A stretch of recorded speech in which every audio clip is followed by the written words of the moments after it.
Joining us is Eat Drink Indy's Jolene Katzenberger of the Signature Table. Good morning. How are you? Good morning. I'm doing well, thank you. Although this is a very gloomy day. Yeah, it's certainly not the May we were expecting. Well, that is true, but I am determined that I'm going to have a Memorial Day cookout this weekend, even if it doesn't feel like May. Good. Well, earlier, Erica, who has a cookbook out called Wandering Palate, had a pork ribs recipe. This would be a lovely side for this.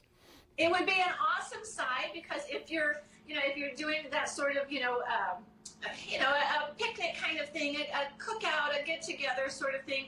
Even if they're not the same as they've always been, still you want to have a nice spread and do things that feel seasonal. So I know it's not corn season here yet, but there is corn available in the stores from Georgia and Florida, and so we're thinking about Indiana sweet corn coming up later in the season. But I do love a grilled corn salad for this time of year, and especially around Memorial Day. You're thinking about grilling out. Maybe we're not, grilling out and listening to the race this year, but still. So it's one of my very favorite side dishes, and so that's what I have put together here today. And I'm guessing, because it's you, it's probably not all that complicated. You tend to keep things simple for us. It is not complicated at all.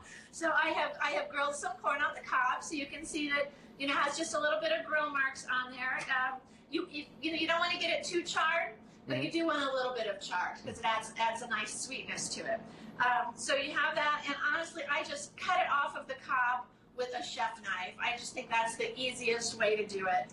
And then you get the lovely, pieces of corn, and honestly, my kids love the great big pieces. Right. So yes. I always make sure I have some of those. Yes, when you get a mother vein of corn that's all stuck together. Yeah, love that. Yeah, the corn that's all stuck together. My kids love that.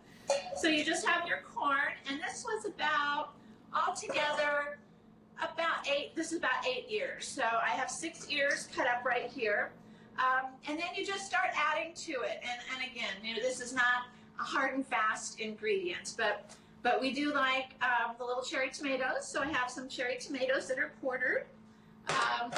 Red onions, and again, they're red because, you could use the yellow onions or white onions. It just adds some nice color if it's red. Sure. And it's a bit of a stronger flavor. So we have the red onions, diced cucumber, which is very nice too. And again, if you don't like something or you want more of something, feel free to do that as well. So as you can see, it's starting to look like a very festive. Yeah, sort of very bright. So it's looking good. You just kind of toss that around a little bit. And then I do like to add a can of black beans. Now, I would suggest not adding the black beans until you're getting close to serving it because it does sort of dampen the color a little bit. But it really does, it pumps up the nutritional value, and so it makes it a little heartier. But you can see how nice it starts to look, and such an appealing salad for not a lot of effort. So then I like to add feta cheese. Now, one of my kids likes the queso fresco cheese, the more of a Mexican variety of cheese that you can find at the stores now. I just think that feta adds just a little bit more flavor. So I like to crumble some feta in there. Add some cilantro. Again, I know not everybody likes cilantro. Some people have that gene that makes it not taste good, but I do like cilantro. So a little bit of cilantro. Maybe a squeeze of lime because you've got those sort of those flavors going. It's a bit of a taco night kind of flavor going, and just kind of stir it around. And as you can see, it's a beautiful salad. Just a little bit of olive oil and a little bit of balsamic vinegar.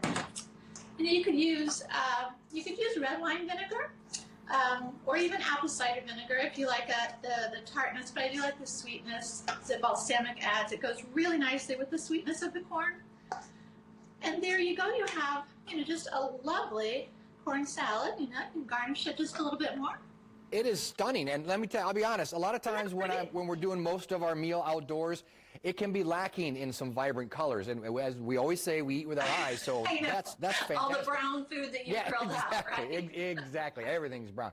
So quickly, Jolene, what's your reaction to the mayor yesterday and the steps to try and get restaurants to reopen?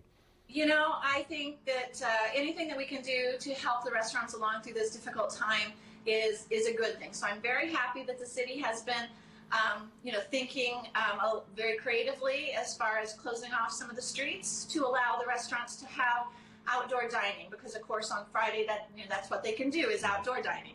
Yeah. So I'm looking forward to that. I think it will provide enough space for people to be able to walk around and still feel comfortable. Space for the diners to sit, socially distanced apart at an appropriate spacing. And so I think it will help us feel a little bit more festive and a little bit more relaxed. And I think those feelings are in short supply right now. Very much so. We have to end it on that note. Jolene, thank you so much. EatDrinkIndy.com. We'll put the link on IndyStyle.tv. Be safe. Thank you.